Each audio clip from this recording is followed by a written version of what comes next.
دیارە پارتی هەر لە مێشووی پارتیەتا ڕۆژی ئەمڕۆ هەر پڕ بۆ لە خیانەت و لە دووبەرەکینانەوە لە شەڕی ناخۆ هەر ڕۆژی شەڕی لایەنێکە لایەنە گەێنێ بۆ سەر لایەنێکی تر بەس بۆی بەژۆندی بنەماڵەی و حیزبی خۆی بپارێزێ پارتی بە هیچ جۆرێک هیچ ئەخلاقێک و پرەنسیپێکی نییە لە شەڕە هیچ باەکی ئینسانی ناپارێزێ تەنها ئەمە ئینسان کوشتن و دووبەرەکینانەوە و بەژۆندی ئابووری خۆیەتی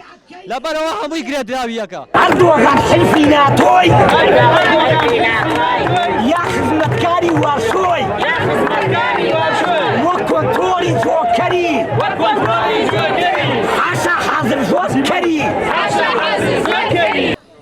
بۆ دەرەوە سوپای تورکیا بۆ دەرەوە هیچ جێ قوبوڵ نییە ئەوە لەبەرەوە خاکی خۆمان و خاکی کوردستانە هیچ پێویست ناکات تورکیا بێتە خاکی کوردستانەوە ئاڵێن پارتیش حەق نییە وا بێ لە بەرامبەری چکە هەموو کوردین ئەو داگیرکاری تورکیا کە هاتوۆتە ناو هەرێمی کوردستانەوە نییە قوبوڵی کات ئەو شەقە هەموو بەیەکەوە پاڵپشت بین بۆ یەک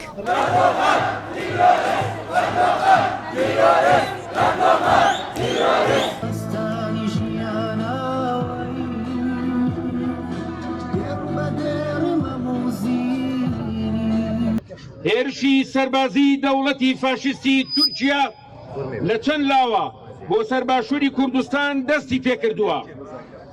ئەم هێرش و پەلاماردانەی دەوڵەتی تورکیا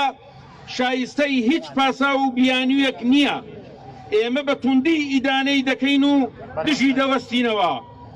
تورکیا دەیەوێت لە ڕێگەی ئەم هێرشە داگیرکاریانەوە پارسەنگی هێز لە ناوچەکە بە قازانجی خۆی و هاو پەیمانە لۆکاڵیەکانی بگۆڕێت هاوکات پێگە و هەژمونی خۆی بەسەر خەڵکی ستەم لێکراوی باشوور و ناوچەکەدا بسەپێنێت هەڵبەت لە ئەکامی ئەم هێرشانەدا گیانی دەیان هاوڵاتی بوونەتە قوربانی و دەیان کەسی تریش بریندار بوون و زەرەر و زیانی زۆر بەر خەڵکی ناوچەکە کەوتون چەندین گوندیش چۆڵ کراون و خەڵکەکەی ئاوارە بوون و تیرۆریستان لە شوێنیان نیشتە جێەکەن لە بەرامبەردا بەرەنگارانی سەردەم لە کچان و کوڕانی خۆبەخاوەنزانی نیشتیمان گیانی خۆیان فیدا ئەکەن و قارەمانانە بەرەو ڕووی هێزی داگیرکەر دەبنەوە ئەوەی جێگەی نیگەرانی زۆرە حکوومەتی هەرێم لە بەرامبەر ئەم هێرش و پەلامارەدا بێدەنگی هەڵبژاردووە و ئەمەش دەبێتە هاندەری سوپای تورکیا تا زیاتر خاک و نیشتیمان داگیر بکات و خەڵکی ئەو ناوچانە دەربەدەر و ئاوارە بکات و هەمیشە هێزی سیاسی بێپایە و قازانجپەرستی نەفزنزمی ناوخۆییش هەن و هەبوون بۆ هاوکاریان بەڵام ئەم جارە زیاتر لە هەر کاتێکی تر ئەو سیاسەتانە ڕسوا و بێمانان بۆیە لەشکرکێشی تورکیا و ملهوڕیەکانی بە تەواوی بەر نەفرەت کەوتووە وەلایەنگرانی وەک خیانەتکار دەردەکەون و بە شەرمیشەوە ناتوانن بەرگری لێ بکەن هەر بۆیە خەڵکی کوردستان و ناوچەکە هێڵی بەرەنگاریان هەڵبژاردووە بۆ ڕوبەڕووبوونەوەی و تا بێت ئەم بەرهەیە لە ڕووی میدیایی و سیاسی و ڕێکخستنەوە فراوانتر و بەهێزتر دەبێت و پلان و لەشکرکێشیە سەربازیەکان پوچەڵ دەکاتەوە دوور لە حسابکردن بە مافی دراوسێتی بەردەوام لە ناوخۆی تورکیا و باکووری کوردستان یاخود لە ڕۆژاوای کوردستان و چ لە باشووری کوردستان خەریکی پەلامار و کوشت و بڕ و سەرکوتکردنە هەمووان بە یەک چاو دەبینێت و تەنها کوردونمان بەسا بۆ پەلاماردانمان جیاوازی لە نێوان خەڵکی سڤیل و چەکدار ناکات جیاوازی لە نێوان حیزبی سیاسی مۆڵەت پێدرا و مەدەنی لەگەڵ هێزێک ناکات کە چەکی هەڵگرتووە و خەبات بۆ ڕزگاری گەلەکەی دەکات هەمووان سەرەکانی و ئەفرینمان بینی هەمووان پەرلەمانتارانی هەدەپە و سەرۆک شارەوانەکان نبینین چۆن دەگیرێن و لە کونجی زیندان راون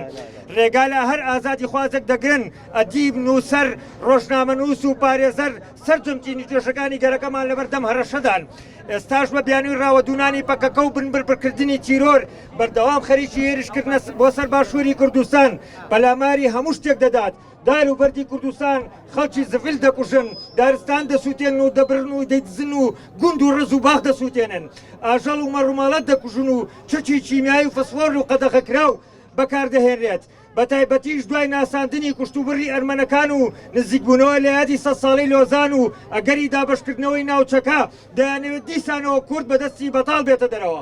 هێشتا ڕێکەوتنی هەرسێ دەوڵەتی عێراق تورکیا ئێران بەردەوامە لە ڕێگەدان بە بەزاندنی سنوورەکان بە ناوی ڕاوەدونانی هێزەکانی ئۆپۆزیسیۆنی یەکتری ئەوەی کارەسات بارترە ئەوەی کە ئەم هەموو ڕووداوانە بەبەردەم ڕایگشتی جیهانی و زلهێزەکانی جیهان و ئەوروپا و ناتۆ و بەچەکی ناتۆ ڕێکخراوەکانی چاودێری مافی مرۆڤ و ئەمنستی ئینتەرناسیۆنال و نەتەوەی گرتوەکان و ئەنجومەنی ئاسایش حکومەت و ئەنجومەنی نوێنەرانی عێراق و هەرێم ئەنجام دەدرێن و کەسیش ورتە ناکات و خۆی ناکات بەخاوەنی ئێمە لە حیزبی زەحمەتکێشانی کوردستان زۆر بەتوندی دانێ ئەم پەلامار و داگیرکاریە دەکەین و داواکارین کە سەرجەم هێز و لایەنە سیاسەکان کێشە و جیاوازی سیاسی و ئایدۆلۆژیەکانیان و ناوکۆچەکانیان بخەنەلاوە کاتی یەک ریزی و بەگشداچوونەوەی داگیرکەران و پیلانە گڵاوەکانیانە ساڵانێکی درێژە دەوڵەتی تورکیا ڕاستەوخۆ بە شێوازی جۆرا و جۆر هێرش دەکاتە سەر گەلەکەمان لە باشووری کوردستان و خاکەکەی داگیر دەکات بەردەوام ئەم دەوڵەتە نەیشاردوێتەوە کە باشووری کوردستان بە بەشێک لە خاکی تورکیا دەبینێت و بە ڕسمی زۆر جاران ئەمەیان ڕاگەاندووە ئەوان دەڵێن ئەبێت ئەم قوارەی هەرێمی کوردستان لەناو ببین هەر ئەمڕۆژ پارتی و هێزی عێراقی پێشمەرگەیان ناردۆتە ناوچە سنوورەکان بۆ هاوکاری دەوڵەتی تورکیا هاوکات داواکارین لە هێزی پێشمەرگە نەکەونە ناو پلانە چەپەڵەکانی پارتی دیموکراتی کوردستان و تورکیاوە شەڕ لەگەڵ برای خۆتان نەکەن جێگەی ئاماژە پێکردنە سەرەڕای ئەوەی گەلەکەمان بەدەست هەژاری و نادادی و گەندەڵی و شکستی ئەم حکوومەت و حکومڕانانەوە دەناڵێنێت هاوکات داگیرکاری و دەستدرێژیەکانی تورکیاش سەرباری هەموویەتی و دەستزانی کە حکوومەت و هەندێک هێزی ناوخۆی ئاسانکاریان بۆ دەکات و هەماهەنگە لەگەڵیاندا هەر بۆیە ئەو بێ هەڵوێستیەی حکوومەت و پەرلەمان و سەرۆکی هەرێم مەحکوم و شەرمەزار دەکەین بە کەڵک وەرگرتن لە دۆخی ناسەقامگیر دەیەوێت هەژمونی خۆی بە شێوەیەکی ملهوڕانە لە ناوچەکەدا بسەپێنێت و وەک هێزێکی سەرەکی بڕیاردەر جێگا بگرێت دەسەڵاتی هەرێمی کوردستانیش بەداخەوە لەم سیاسەتەدا هاوکارێتی ئەم ملهوڕیە بە هیچ شێوەیەک دیفاعی و پەرچەکردار نییە وەک دەوڵەتی تورکیا و لایەنگرەکانی لە هەرێمی کوردستان بانگەشەی بۆ دەکەن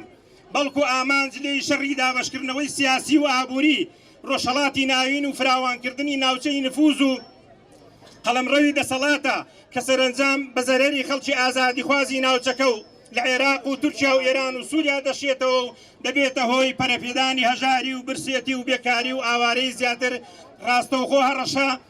هەڕەشەی سندنەوەی مافی ژیانی ئازاد لە میلەتێک دەکات کە لە مێژوودا زۆرترین ستەمکاری و کۆمەڵکوژی و جینۆسایدی بەرامبەر کراوە و سیستەمی سەرمایەداری بە شێوەی جۆراوجۆر و لە بڕگەی جیاجیادا فڕی داوەتە دەرەوەی خۆی و وەک میلەتێکی ئازاد قبوڵی ناکات و تەنانەت نۆکەرایەتی و خۆفرۆشی بەڕێوەبەرە سیاسیەکانیشی ڕووگیری ناکات بەرەنگاری سیاسەتی دیکتۆتۆرانەی حکومەتی ئەردۆغان و حیزبەکەی دەبینەوە کە بەردەوام سەروەری نیشتیمانی عێراق و هەرێمی کوردستان پێشەل دەکات بێ ڕەچاوکردنی یاسا و ڕێساکانی مافی مرۆڤ